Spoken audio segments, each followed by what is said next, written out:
Hello everyone. Today we will talk about Sankhya philosophy. In our previous introductory video, we discussed about the subunit of Indian philosophy and the categorization of the Indian philosophical schools into Astika and Nastika.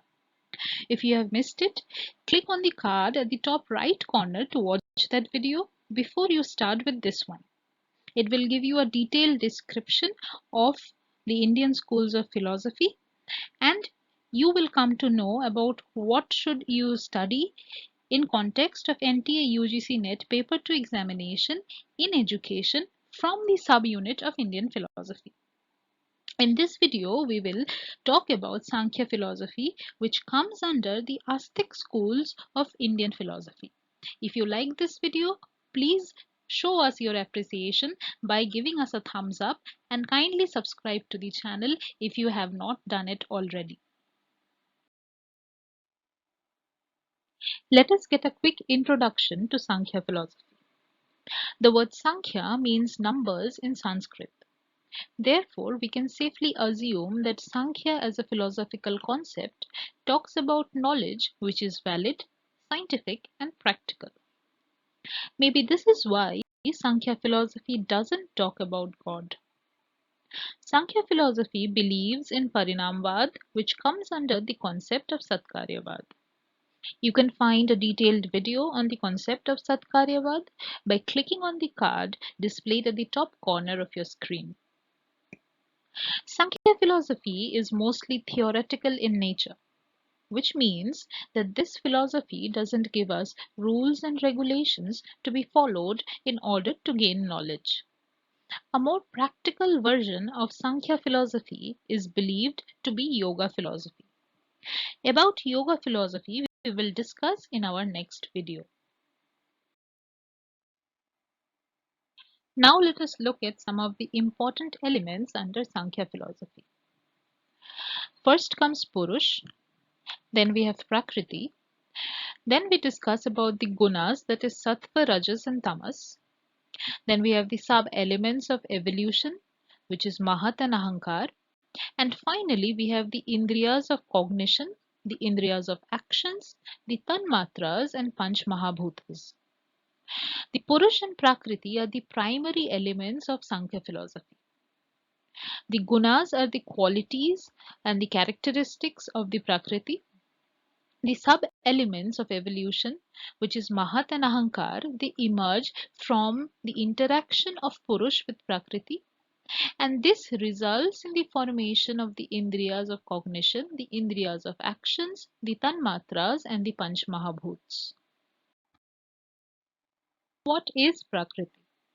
Prakriti is an unintelligent and uncaused entity, which means that it has no understanding and it is not originated from anything.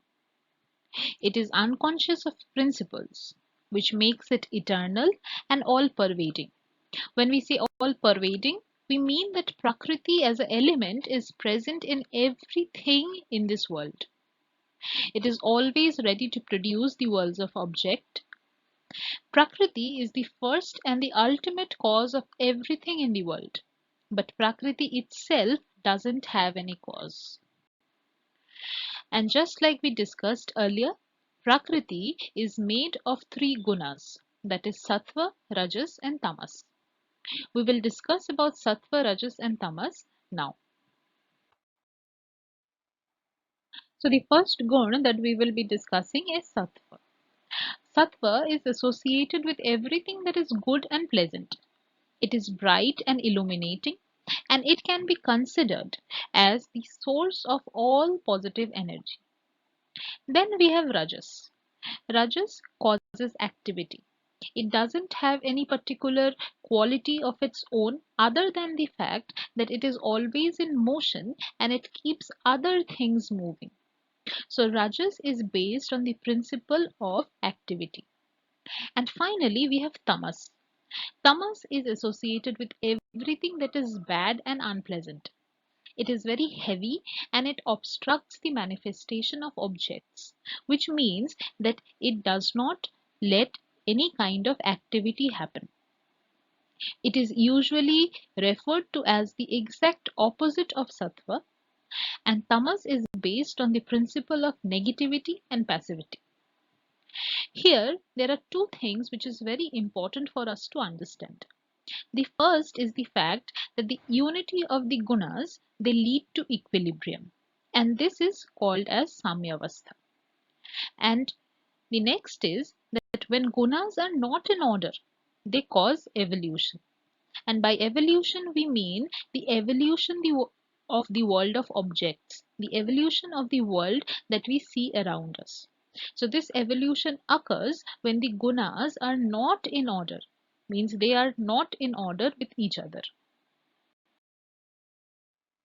Let us look at the changes in the gunas and try to understand that how this change results in the evolution of the world.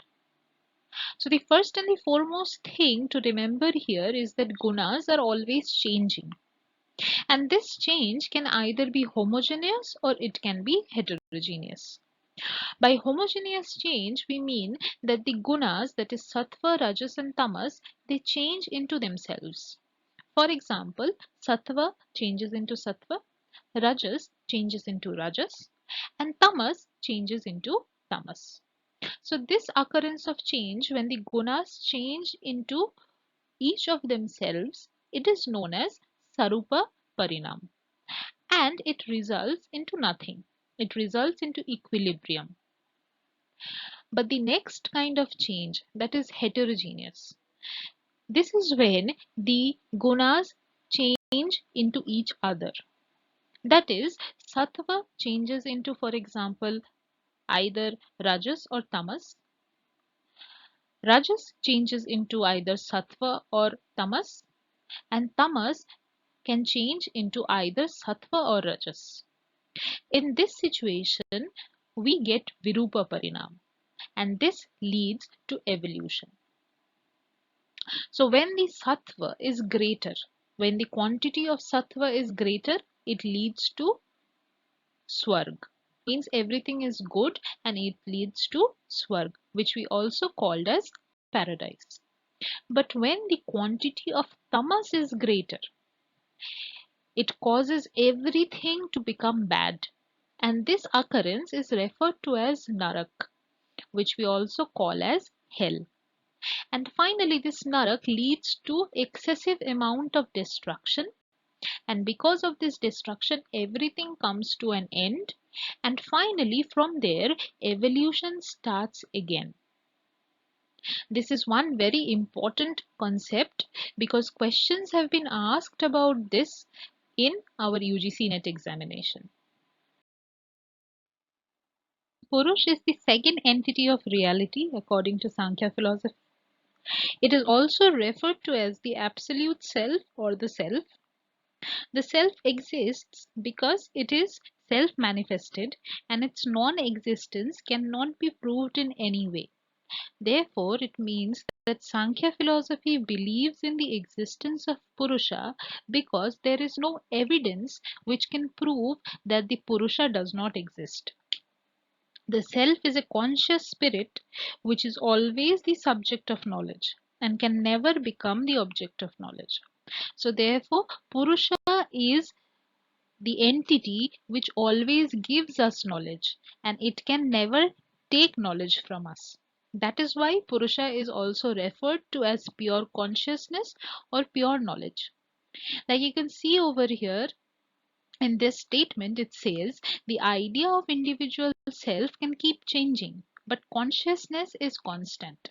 So this consciousness, which is always constant, is Purusha. Now that we have individually understood the concept of Purush and Prakriti, we will look at the evolution of the world of objects. So for the evolution of the world of objects, it is very important for Purush and Prakriti to come together. Prakriti evolves into the world of objects when it comes in contact with the Purusha. And this starting point from where the evolution begins, this starting point from where Prakriti is converted into the world of objects because of the presence of Purush is known as Samyog. There is two important things that we have to remember. The first is Prakriti requires Purush to be known or appreciated, which is called as Darshanartham, and Purush requires Prakriti's help in order to know its true value and gradually attain liberation. And this is known as Kaivalyartham. This is the reason why Purush and Prakriti come into contact with each other. This is a very common picture we see in context of Sankhya philosophy. You can see over here how Purush and Prakriti they come in contact with each other and they create Mahat. And from Mahat we get the Ahankar. And when Ahankar comes in contact with the positive Guna, that is Sattva, it produces the organs of cognition, the organs of action, and the mind. And when Ahankar comes in contact with the negative Guna, that is Tamas, it creates the five Tanmatras, which is sound, touch, sight, taste, and smell, and the five Bhutas, which is known as the Panch Mahabhuts, that is ether related to sky, air, that is related to Vayu, fire, which we call as Tejas, water, which we call as Jala, and finally earth, which we also known as the Prithvi. Let us look at Mahat and Ahankar in a bit more detail before we move on to the other elements. So Mahat is also known as the divine self.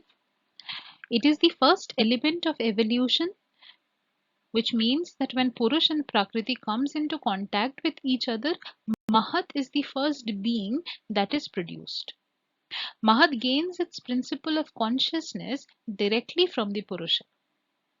And then comes Ahankar. Ahankar is the self concept, which we also refer to as the ego within individuals, that is the identity of self. It is directly produced from the Mahat. When the Ahankar comes into contact with Sattva, that is the positive good, we get the mind.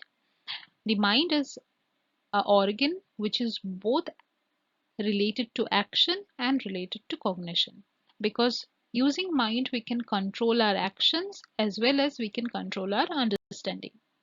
Then we get the indriyas of cognition, which are our five sense organs, that is eye, ear, nose, tongue, and skin.